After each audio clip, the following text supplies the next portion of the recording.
Behind me you should be able to see the upper Mangatawhiri Dam. Now that holds, I think, about 16 billion litres full of water. It was one of the largest earth dams built when it was built, around about the mid-70s. And it supplies Auckland with a lot of the water that we have to drink. A little known fact is they can also generate a little bit of electricity from the turbines. So we're going that way and then up the hills behind, hopefully to find a clearing to camp. So let's go.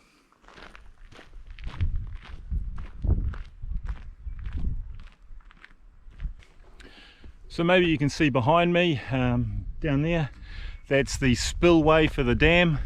And if you look further back that way, you can actually see the grass.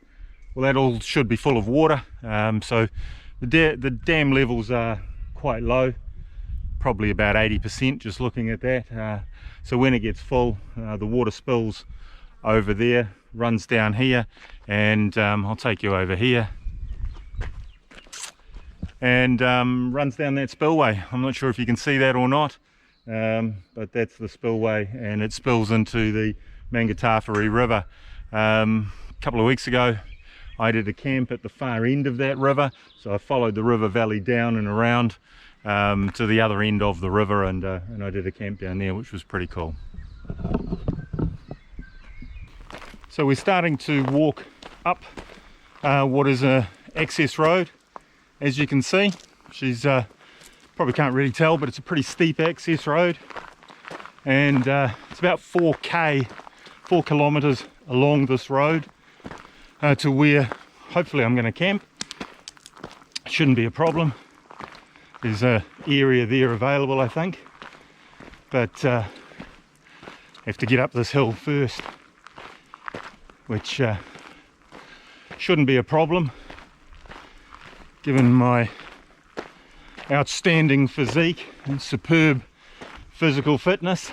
Not, yeah, don't let anybody tell you that I know what I'm doing here. Anyway, so we're wandering up the road. It's another one of the water care access roads. Stick around, I got plenty more bad jokes. But anyway, halfway up the hill I thought I'd stop and I'd grab a geocache. There it is. So it's one of the geocaches on the route. Obviously I'll plant one further along.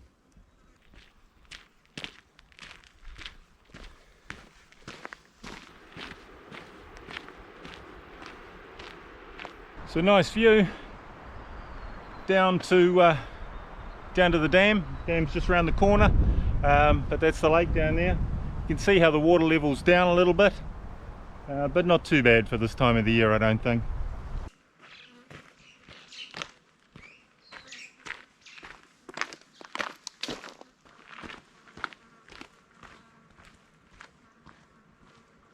So I'm going to place this geocache. I'm going to place it behind me in that tree that you can see behind me just there. So it'll be here for you when you get here. So the GC number, etc. will be just on the screen hopefully about now. Placing the cache is going to go right in there. So here we are, we're at our destination for the night. Little veranda here, table obviously, and some water supply. It takes the water off the roof, so fresh water supply, which would be good to drink, I would imagine.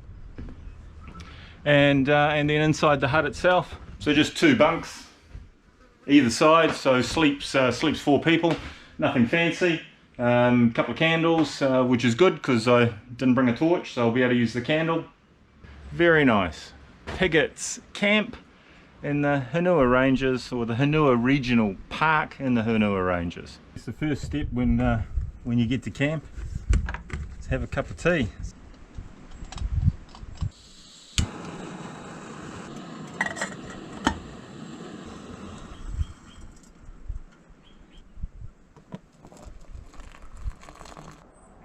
So I've not been here before. I didn't realize there was a hut here. I thought there was a camping area.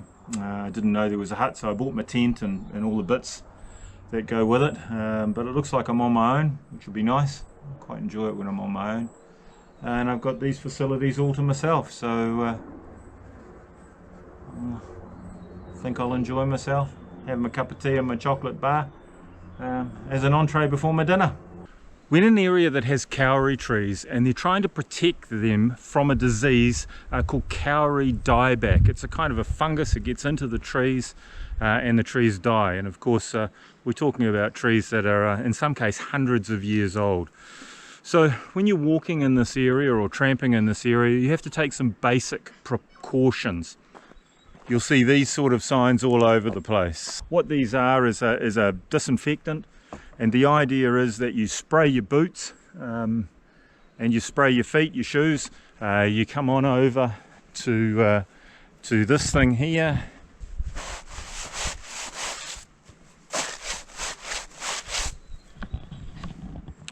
And the idea is that you clean your shoes, get all the dirt off your shoes so you don't carry that dirt and maybe the mold spores and the disease, etc., from catchment to catchment, and obviously from cowrie tree to cowrie tree. So it's really important to protect what we have. Cowries were logged heavily early last century. Heed the warning signs. Clean your gear, clean your shoes, especially when you're moving from catchment to catchment, and let's protect our cowrie trees. I've got the billy on behind me and we'll bog into this backcountry cuisine cottage pie made by the good folks at Backcountry Cuisine in Invercargill.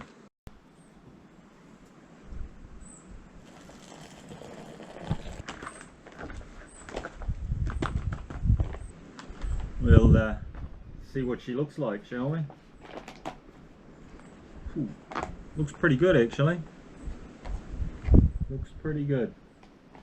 It's a cottage pie, alright. Nice creamy potato and veggies.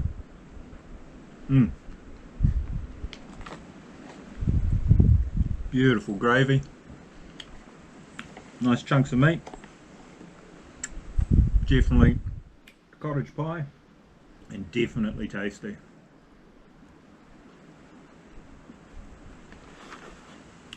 Good on your backcountry. You certainly do a good job. Well, as they say, if that was dinner, I had it. Drinking a cup of tea and probably be ready for bed after that. So I was asked by a friend of mine what I wear around my neck. He saw my videos and he's seen me wearing this around my neck all the time. Well, when you go out, you don't really need a big knife. You see guys taking, you know, huge Rambo knives and big bushcraft knives. Well, we can't have open fires in places like this. The bush is just too dry and we're liable to burn the entire place down. So most of the time open fires are banned in most places, which is why you don't see a lot. So there's no need to carry a large bushcrafting knife. You're not chopping trees down and batoning and various other bits and pieces. So all I ever do with a knife is just cut things open and use it. You cut my food. So what I carry around my neck is just a little neck knife. It's made by Spyderco. It's got an 1.5-inch blade. Hopefully you can see that. So it's got an 1.5-inch blade. It's a kind of steel that doesn't rust at all, doesn't corrode. It's called H1 steel, so it holds a nice edge. I find it's extremely sharp and very useful. It's got a little toggle on the end so you can hang on to it, and it just sits in the palm of your hand like so. It's got little choils in there, and the knife just sits nicely and your thumb goes on top. So it's a beautiful little knife. I've had it for quite a while. I really like it. Very, very light, weighs, well, next to nothing really, and almost bulletproof in terms of corroding and rusting and everything else. So I'm not afraid to use it on just about anything, and it sits nice in my sheath around my neck.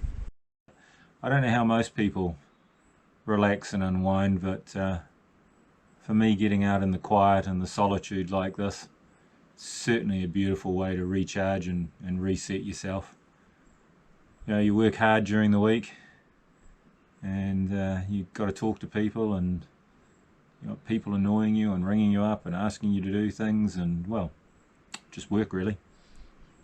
And it's just nice to get out and about and go for a bit of a walk, set up camp, have a cup of tea, have a nice meal, relax, good night's sleep. I always sleep really well in these places. I think I sleep the sleep of the dead, I think, in these places. I really do.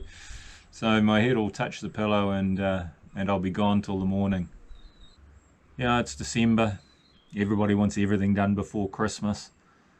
And I don't know why, but Christmas is the deadline in everybody's mind, and they wait till the last minute and then expect you to be able to do everything before Christmas. So it's nice to get out, have a bit of a relax. Not sure if you can see that. She's getting pretty dark now. So that's me set up for the night. Got my quilt. Should be good. These mattresses are in the hut. A little bit on the grubby side, but so am I, so it doesn't really matter. Cedar Summit pillow. All set, really. Good morning, everybody. Very cold this morning, but it was lovely overnight in the hut. Nice and warm, nice and quiet. In fact, I slept really well, but no problem. We'll get up and pack up and get on our way. So, nothing like a bit of porridge in the morning and a cup of tea. So we'll do our usual thing. We'll clean up the site, take all our rubbish with us. As you know, you leave no trace, really important, especially in a hut like this. Clean it all out, get all your rubbish out, give it a sweep out, and leave it nice and fresh for the next person, nice and clean for the next person. Make sure the windows and the doors are shut. You don't want to let any critters in there. Certainly don't want possums making nests in the bunks or anything at all like that. So really important. Clean it, lock it up tight, and leave it good for the next person. So we'll do that in a minute and we'll be on our way. So we're nearly there, just down this hill now. Probably about a kilometre and a half away from the car, and she'll be all over again. So if you've got this far in the video, I'm impressed, I really am, and thank you for watching. It is much appreciated. So I look forward to seeing you on the next one. So thanks again, see you later.